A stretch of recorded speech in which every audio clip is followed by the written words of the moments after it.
Let's try a true or false question. If a country prints more money, does that actually make people richer in the long run? The answer is false. More money without more output just drives prices up.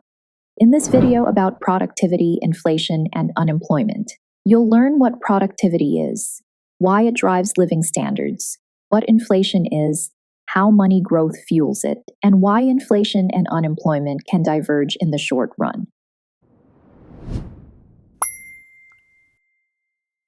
Productivity is output per unit of labor, often measured as real GDP per worker or per hour.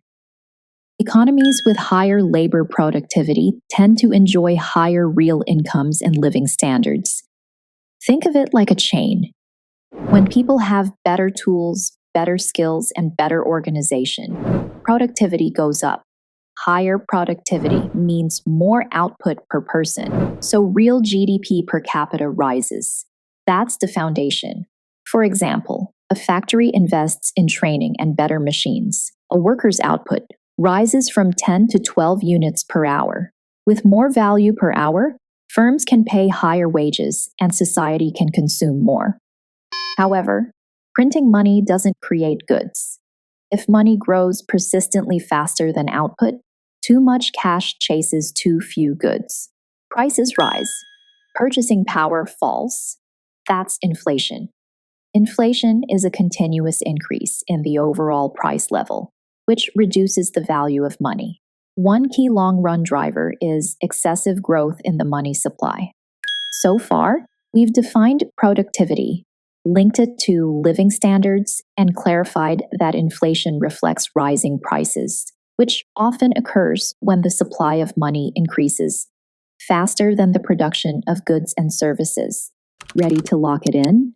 Tap the link for study guides and flashcards on this topic so you can keep learning without missing a beat. To continue in the short run, prices and wages can be sticky. When the money supply expands or demand jumps, households and firms feel more able to spend.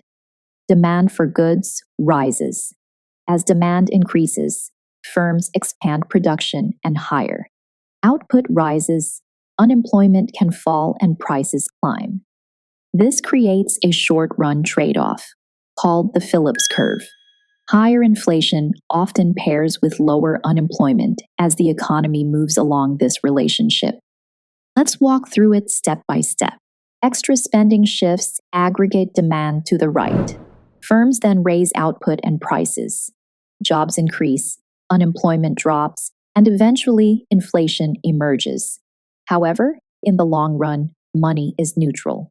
As expectations adjust and contracts reset, output returns to potential and unemployment to its natural rate. Persistent money growth then only raises inflation. If inflation becomes high and volatile, planning gets harder. Firms may delay hiring and investment, and unemployment can worsen, not because money buys less instantly, but because uncertainty clouds decisions. That's why sustainable gains in living standards come from productivity, innovation, human capital, and efficient institutions, not from the printing press. Here's how it works. Higher productivity raises incomes over time. Too much money growth causes long-term inflation. In the short run, unexpected increases in demand can reduce unemployment, but push prices up. In summary, productivity improves living standards. Inflation happens when there's too much money and not enough goods. And the short-run Phillips curve links higher inflation with lower unemployment, but only temporarily. Now that you've watched the video, let's see how much you remember.